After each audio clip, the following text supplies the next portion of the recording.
नमस्कार। अष्टावक्र गीता की सीरीज में आज हम बात करेंगे अध्याय 3 के श्लोक 4 के बारे में। श्लोक कुछ इस तरह से है। श्रुत्वा अपि शुद्ध चैतन्यम आत्मानम अति सुंदरम उपस्थे अत्यंत संसक्तः मालिन्यम अधिगच्छति। अर्थात परम शुद्ध आत्मा के परम सौंदर्य का श्रवण करने के बाद अपने आसपास के विषयों में मूढ़ अविवेकी पुरुष की ही आसक्ति होती है।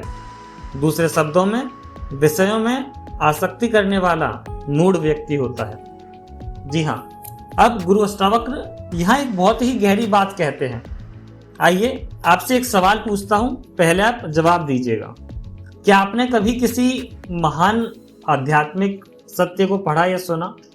एग्जाम्पल, आपने टीवी में महाभारत देखी होगी या फिर रामायण भी देखी होगी या फिर कहीं किसी प्रवचन में इनको सुना भी होगा।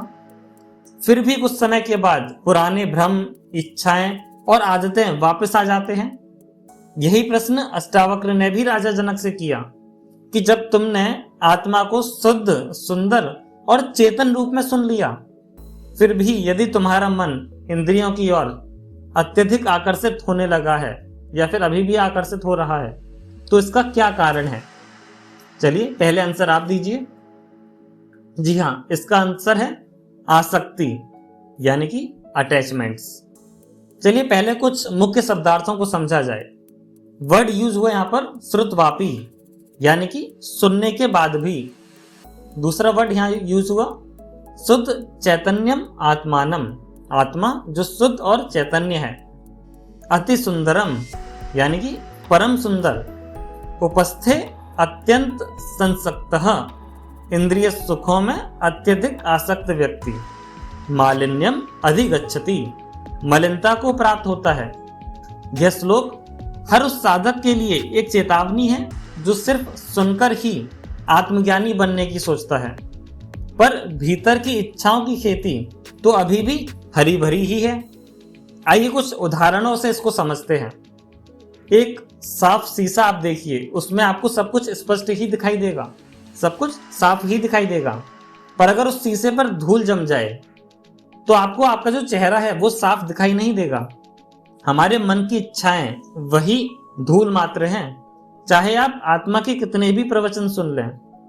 कोई व्यक्ति अगर उसको पता है कि मिठाई खाना उसके लिए हानिकारक हो सकता है, उसे डायबिटीज है, फिर भी अगर उसका मन उन मिठाइयों में फंसा हुआ ही है, तो केवल ज्ञान से लाभ नहीं है, अभ्यास और संयम भी उसको चाहिए। अगर एक छात्र ने सारी किताबें पढ़ ली हैं पर अभ्यास ही नहीं किया है, प्रैक्टिस ही नहीं की है, तो क्या वह परीक्षा में उत्तीर्ण होगा? जी नहीं। वैसे ही केवल श्रवण से आत्मबोध नहीं होता, बल्कि अभ्यास और वैराग्य भी चाहिए। श्रवण पहला चरण है, पर मन की शुद्धि, इंद्रिय निग्रह और वैराग्य के बिना वह श्रवण केवल जानकारी बनकर ही रह जाता है, अनुभव नहीं बनता।